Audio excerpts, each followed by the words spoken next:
Hey guys, welcome to the Liberal Hive Mind, a channel solely focused on exposing the abundant hypocrisy of the left. You know, Joe Biden's the president, but he certainly isn't present. And of course, I'm not talking about Joe Biden's vacation days. Since taking office, Joe Biden has spent 301 days on vacation. What is that, 40% of the time that he's been in office? He's been on vacation in Delaware or somewhere else. Even though that number is staggering, we're not talking about Joe Biden not being present because he's putting his toes in the sand or riding his bike and falling down. Joe Biden isn't present for the American people. He isn't present when it counts. When the southern border was in complete crisis, Joe Biden was a no-show for 2 years straight. He only recently visited the southern border maybe a month and a half ago, briefly walking along Donald Trump's border wall for a little photo op, then coming home and declaring victory on the invasion. When a crisis occurs, when a disaster occurs, Joe Biden tends to be a no-show, and we've seen it on countless occasions. It's a real slap in the face to the American people. Well, speaking of a slap in the face to the American people, this one has to be the biggest of all. Once again, putting everything into perspective, the same thing that I was criticizing him over a couple days ago, well now Sleepy Joe takes it to a whole other level, as people in East Palestine, Ohio are suffering, and after the Biden administration initially rejected FEMA support for them, you know, disaster relief for an actual disaster on American soil, well Sleepy Joe still refuses to visit to get on the ground in East Palestine, Ohio, and instead on President's Day he's decided he's going to visit the 51st state of the United States of America. Drum roll, please, you guessed it, Ukraine. Yep, we got some stuff to get into, so let's roll the tape. Alright folks, take a look at this. America last. Biden is in Ukraine. Trump is headed to Ohio. Strong reaction to secret trip to Kyiv. The United States woke up on the Washington's birthday holiday to news of Joe Biden's secret trip to Ukraine. Reaction was strong among those opposed to Americans giving Ukraine a blank check to defend itself from Russia's invasion, while Biden allows the U.S. to be invaded at the southern border. With observations of America last. Biden is in Ukraine. Trump is headed to Ohio. President Trump announced that he will visit East Palestine, Ohio on Wednesday to support the people affected by the toxic train wreck earlier this month. While in Kyiv, Biden announced a new arms package for Ukraine. Now, if this doesn't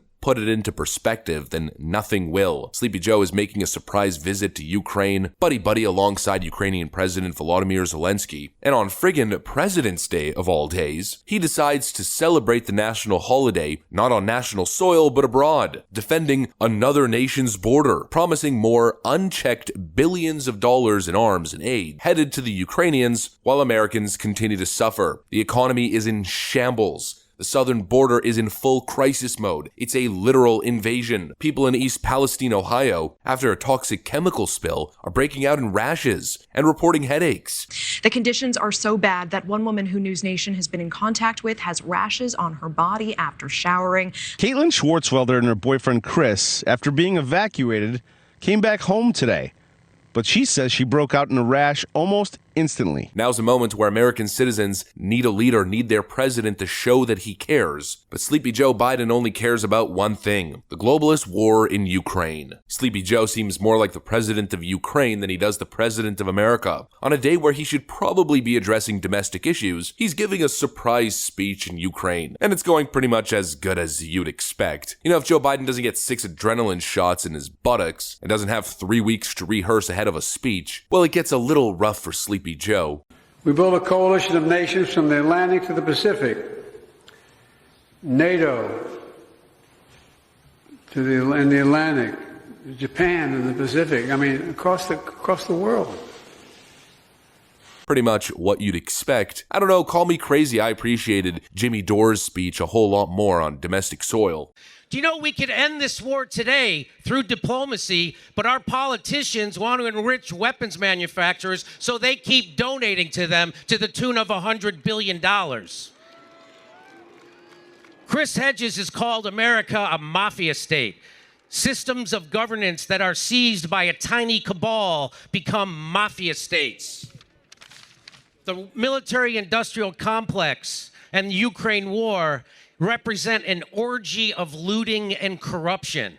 It seems like there's two different interests. There's Joe Biden, the establishment, warmongering, globalist cabal interest of continued endless war, money laundering, enriching arms manufacturers, the military-industrial complex. And then there's the interest of the people, which is, I think, peace, an ending to the conflict, something that could have happened a long time ago if Joe Biden and Boris Johnson and the rest of these globalist clowns didn't work their hardest to get in the way. Even this Volodymyr Zelensky guy, I mean, take a look at what he just said. Zelensky threatens World War III if China allies with Russia. Who the hell do you think you are threatening World War III? The rhetoric that's being used, this escalation of violence, and the nonchalant use of the term World War III is frankly sickening. You should be talking diplomacy, but instead it's nothing but an escalation of rhetoric and an escalation of violence. Tulsi Gabbard made some great points during the same event that Jimmy Dore is speaking at on the issue of World War III. And that when you're waging a hot war against a nuclear-armed country, it's just a matter of time before it leads to the use of nuclear weapons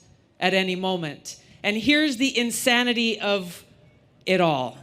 We have talking heads on TV, we have politicians, we have very powerful people here in the United States and all around the world speaking with a straight face, well, you know, if we start World War III or when World War III starts, here's how we're going to fight and win. That if Putin decides to use tactical nuclear weapons, here's what we're going to do, as though such a war could ever be won. It cannot be won. World War III cannot be won.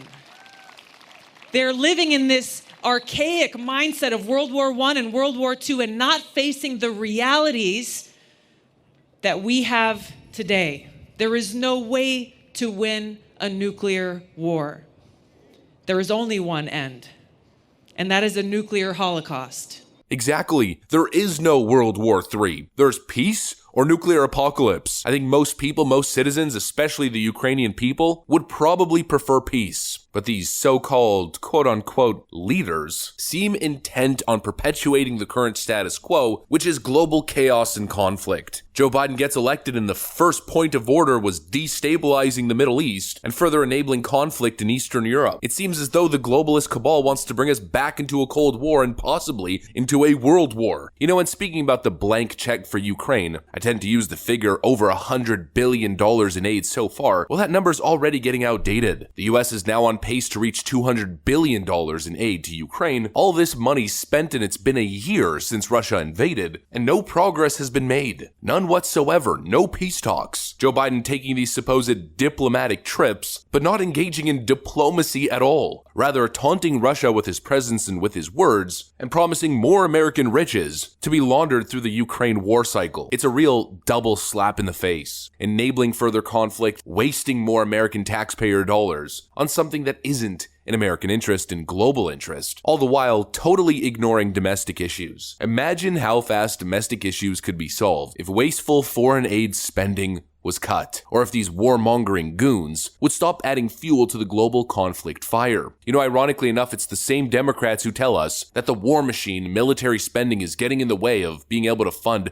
social programs domestically. But they're the first people to put the Ukrainian flag in all of their Twitter bios. They're the only people talking about World War III, the only people promoting and pushing inflammatory rhetoric in Putin's direction, claiming that the only way out of this situation is the total takedown and takeover of Russia. Putin must go down and there's no other way out of this conflict, is what they basically keep saying. You can't be an anti-war Democrat who wants to funnel money from the military and into social programs while being a total warmonger, doing everything in your power to incite conflict and avoid diplomatic peace talks. Democrat hypocrisy in America's last policies once again on full display. President of the United States visiting Ukraine, promising more American riches to be donated to their war conflict on friggin' President's Day as Americans suffer. That right there is the perfect encapsulation of Joe Biden and the Democrat Party. That's what I got for you guys though. Hopefully you enjoyed it. If you did, make sure to leave a like and possibly subscribe to the channel. Thanks for watching, friends, and I'll see you on the next one.